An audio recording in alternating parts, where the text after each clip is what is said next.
Good day. It is so good to have you here today. I am the Executive Director of Back Bay Mission, and for once I am at my desk to share some what I think are relevant thoughts.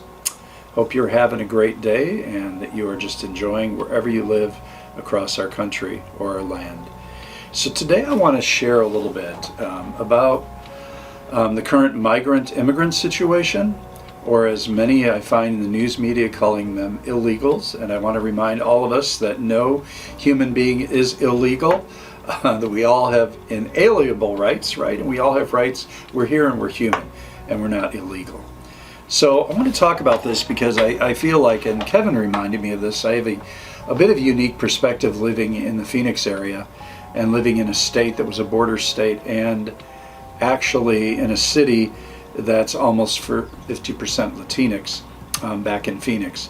And I moved from there just about a year and a half ago.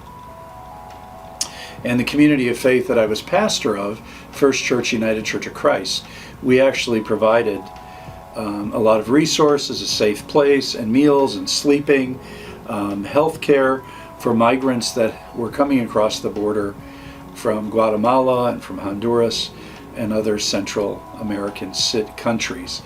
And at any given time, we may have 100, 150 individuals in what was called our Pilgrim Hall or our Fellowship Hall.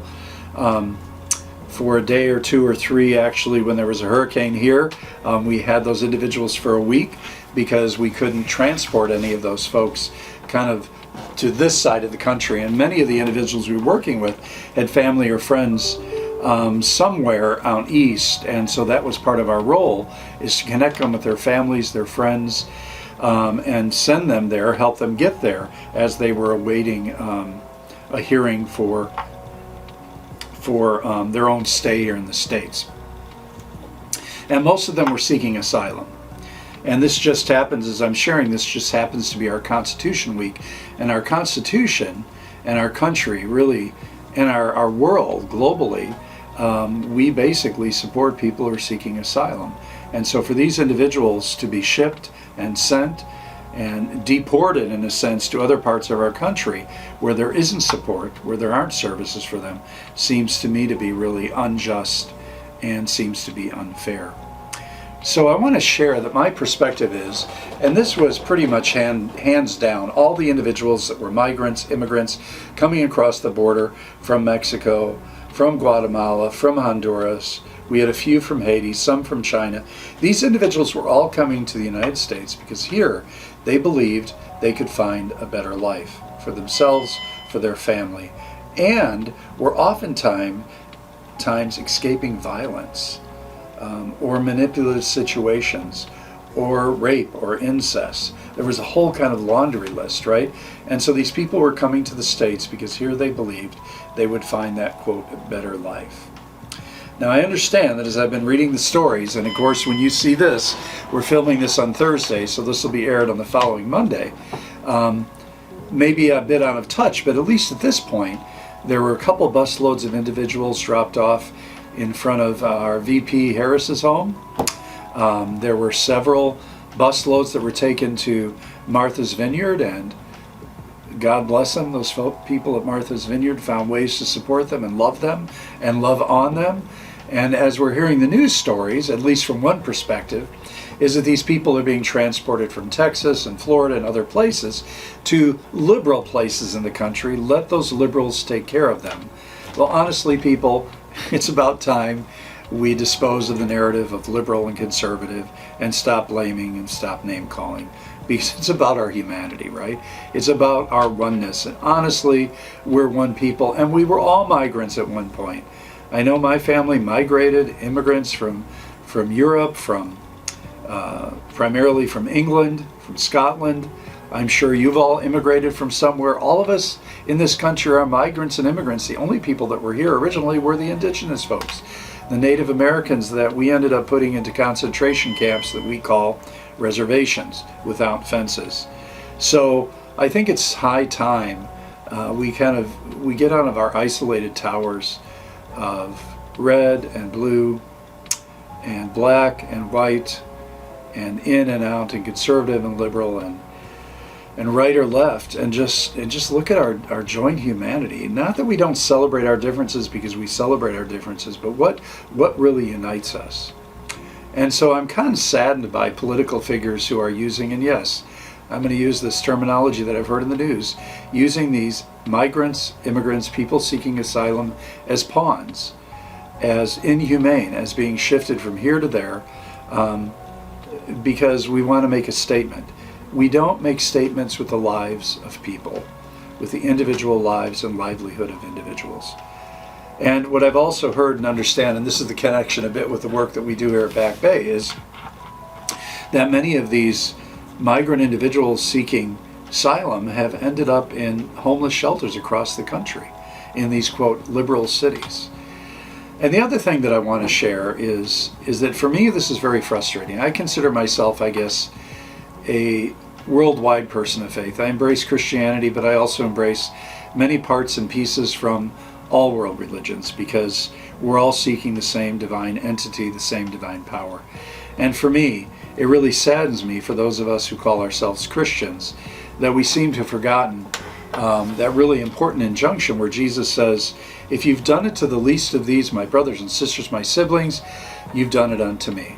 So what we do to these migrants, these immigrants, and how we treat them is the way we're treating Christ, or the way we're treating Buddha, or the way we're treating Muhammad, or the way we're treating our brothers and our sisters, even in our own families, because they are a part of our family. So I want you to think about that a bit.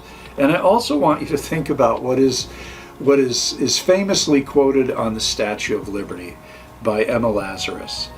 Emma Lazarus, herself an immigrant, wrote this poem in 1883, and I've shared this before, but I have to say, when you read the poem, you really get what Emma was getting at, because she was multicultural herself, was probably seeking asylum because she was a Jewish American woman who was French, who was really seeking her own place in this country. And really, before women had a voice in 1883, women did not really have a voice in this country. And so these are her words. Not like the brazen giant of Greek fame, with conquering limbs, astride from land to land, here at our sea-washed sunset gates shall stand a mighty woman with a torch, whose flame is the imprisoned lightning, and her name Mother of Exiles. From her beacon hand glows worldwide welcome. Her mild eyes command the air-bridged harbor that twin cities frame. Keep ancient lands your storied pomp, she cries with silent lips. And then hear these words she says, give me your tired, give me your poor, give me your huddled masses, yearning to breathe free. The wretched refuse of your teeming shore, send these the homeless, the tempest tossed to me. I lift my lamp beside the golden door. And I am so curious as I read those words from Emma Lazarus, where and when did we lose the spirit of those words? When and where did we lose the spirit of those words? Give me your tired, your poor, your huddled masses, yearning to breathe free. The wretched refuse of your teeming shore. It's kind of saying, hey, give us whoever needs a place and a space, even those wretched who are the worst, who we try to keep out of our country, right? If they're seeking a change and they're seeking a better life and they're seeking to escape violence. And yes, I agree with both sides of the fence that say that our immigration system is broken and it needs repair. That is so true.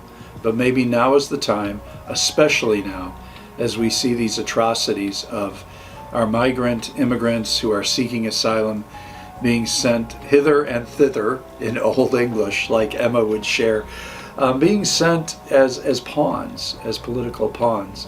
But they're human, they're us, and we are them. So take these words to heart a bit. I guess I kind of needed to get that off my chest, because I don't get to preach on Sundays anymore, and this certainly would have been a theme of one of our messages, but especially related back to how these individuals, what we do to these individuals is really what we're doing to ourselves and to our own siblings and brothers and sisters and those in our family, because they're a part of the bigger human family.